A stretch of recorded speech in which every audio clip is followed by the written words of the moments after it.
Halo teman-teman, assalamualaikum warahmatullahi wabarakatuh. Ya, balik lagi bersama saya Fajar Sidik Abdullah. Seperti biasa ya, masih seputar iguana. Lihat, ini Zelda di dalam sedang beristirahat, tangannya lihat santuy karena dia udah makan, perutnya juga endut, ya perutnya gendut. Tuh udah gendut. Sekarang waktunya istirahat. Nah, jadi hari ini saya mau nge-review kandangnya ya, kandang iguana untuk pemula seperti saya ini baiknya seperti apa ya. Kandang untuk iguana ini baiknya kayak gimana, baiknya seperti apa, kandang yang kayak gimana yang eh, yang buat si iguananya ini nyaman gitu ya. Jadi saya di sini pakai kandang kotak yang ini ya.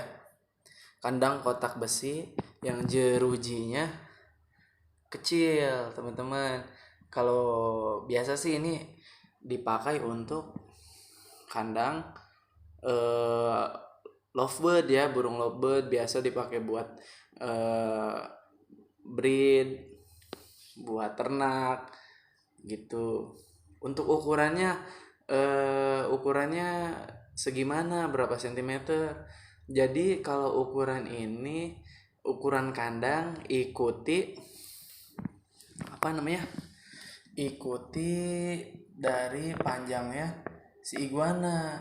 Jadi tergantung panjangnya si iguana ya. Kalau misalkan untuk baby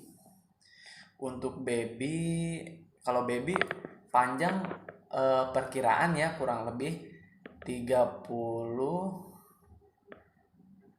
25 sampai 30 cm mungkin ya, mungkin segitu. Jadi baiknya kandangnya 1 kali lipat dari panjangnya si iguana tersebut, teman-teman. Jadi kalau misalkan panjangnya itu sekitar 30 cm, berarti kandangnya kurang lebih 60 cm gitu. Jadi panjangnya 1 kali lipat dari tuh panjang iguana tersebut gitu ya. Minimal panjangnya 1 kali lipat dari ukuran si iguana gitu. Kalau ini kan udah masuknya jupe ya. Jupe itu maksudnya eh, remaja lah kayak gitu. Ini ukurannya kurang lebih 50 cm, 50 sampai 60 cm kurang lebih, teman-teman ya. 50 cm kurang lebih, dan umurnya ini sekitar 7 sampai 8 bulan kurang lebihnya ya. Kurang lebihnya karena pertumbuhan iguana itu berbeda-beda. Jadi satu tetesan itu enggak semuanya eh, tumbuh sama, teman-teman. Panjang juga enggak semuanya bareng tumbuh panjang aja, enggak 50 semuanya 50 enggak. Jadi ada yang lambat, ada yang cepat pertumbuhannya. Nah, ini informasi dari owner pertama, berusia 7 bulan waktu pertama saya adopsi. Terus di sini baru 1 bulan gitu. Ya, kemudian apa aja sih? Ya tadi kan kandang pakai apa? Kenapa saya pakai kandang besi kayak gini? Karena iguana ini dia itu biasa naik-naik ke sini, teman-teman. Nah, ini dia di alamnya dia itu naik-naik juga. Makanya makanya saya pakai yang jeruji begini dibanding litter box kayak gitu ya. Kan ada ya yang box box kayak gitu tuh, teman-teman. Maaf tuh, yang di bawah kitchen set tuh kayak gitu, litter box. Nah, kalau kayak gitu kasihan. Pertama dia takut stres gitu kan. Kalau untuk peliharaan ya, takut stres. Yang kedua, dia tidak terbiasa sama orang-orang gitu. Kalau saya pribadi begitu ya. eh, Kalau saya pribadi kayak gitu, pelihara iguana atau apapun itu, saya pakainya kandang begini. Ini kan kalau misalkan si iguana naik-naik ke sini, eh, itu salah satu, kalau kayak orang dia fresh gitu, refreshing gitu, naik ke sana ke sini, ntar di sini, ntar di atas atau gimana. Nah, itu mengurangi stres, teman-teman. Mengurangi stres si iguana gitu. Hmm, gitu ya, kenapa saya pakai kandang ini. Dan juga kandangnya besar. Ini kandang nomor satu ya, kandang besi nomor satu. Kalau misalkan pemain pemain lovebird begitu dia pasti tahu lah ya.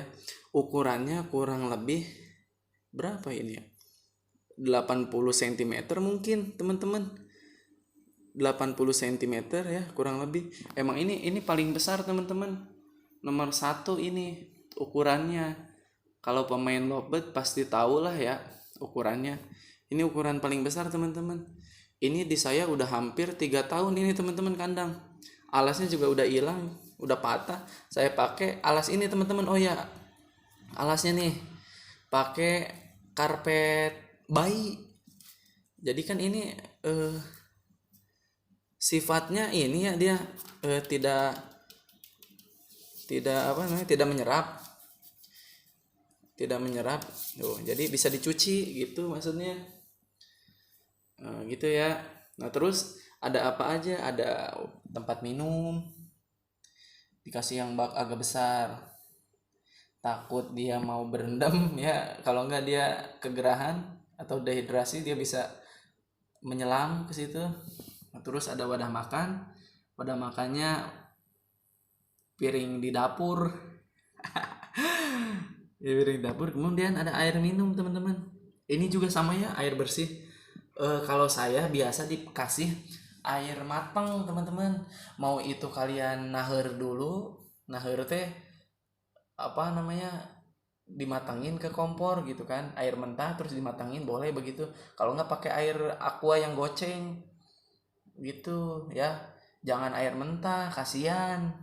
Saya setiap punya binatang nggak pernah saya kasih air air mentah, kecuali ayam gitu.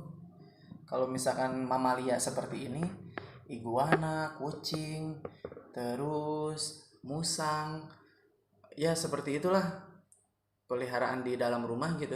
Saya kasih air matang minimal air galon yang goceng itu yang isi ulang. Kasihan lah dia juga makhluk hidup, jadi harus layak minumnya gitu ya. Oke, kemudian ada apa lagi? Nah, ini yang penting, teman-teman. Apalagi di musim hujan. Nah, ini ya.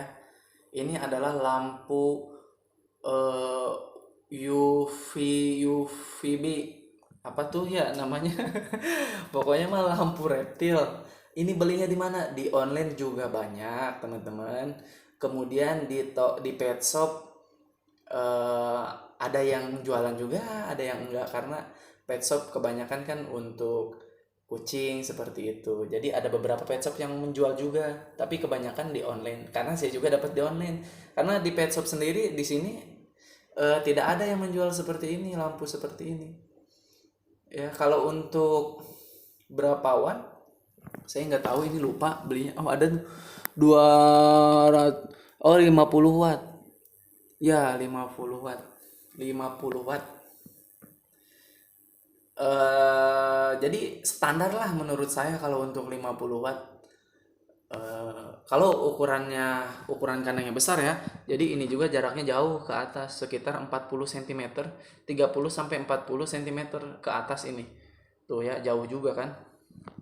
Begitu, jadi nggak terlalu panas. Kalau misalnya kandangnya kecil, baby, jangan deket, jangan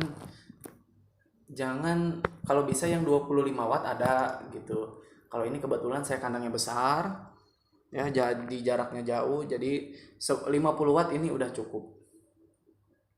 Jadi kalau misalkan dia kepanasan bisa pindah ke belah sana gitu kan. kalau pengen ngadem lagi di sini. Jadi ini sebenarnya gunanya untuk menggantikan matahari teman-teman, sinar matahari, ya. Karena eh, di sinar lampu ini bisa menggantikan sinar matahari teman-teman, gitu. Kalau kalian nggak sempet gitu kan, kalau nggak sempet menjemur gitu, kalau yang sibuk kerja gitu, jadi pakai lampu ini aja cukup. paling paling apa ya, paling lama itu 8 jam cabut. Ini sekarang saya sekitar 1 jam lagi saya cabut, dan ini malam hari ya teman-teman. Jadi sehari itu nggak nentu, kalian jangan matokin malam dilampuin, jangan teman-teman, karena sebenarnya iguana malam tidur sebenarnya. Jadi saya itu kalau misalkan pagi nggak dijemur, sore saya baru pulang, ya saya sore aja saya hidupin. Nyampe jam berapa, misalkan 8 jam, nyampe jam 12. Kalau misalkan jam 12 saya nggak bangun gitu misalkan, ya udah saya tembusin aja nyampe subuh. Udah subuh seharian jangan gitu teman-teman, gitu. Sebenarnya kelamaan nggak boleh juga ya, itu. Terus juga ada tangkringannya nih. Ini tangkringan bebas lah, yang penting dia bisa mencengkram. Jangan pakai bambu kan licin ya. Kalau bambu licin teman-teman, jadi usahakan yang bisa dicengkram seperti ranting pohon. Terus ini juga balok ini sebenarnya teman-teman, ini balok sobekan, jadi palet, ini bekas palet. Iya, palet. Ya udah gini gini aja udah. Yang penting ukurannya lebih besar dari tubuh panjang iguana. Karena biar apa? Biar tidak stres dan pertumbuhannya cepat gitu. Itu ya. Oke, cukup sekian mungkin dari saya. Kalau ada pertanyaan bisa di komentar. Kalau ada yang mau request untuk review atau misalkan perawatan iguana, boleh di komentar teman-teman. Terima kasih. Wassalamualaikum warahmatullahi wabarakatuh.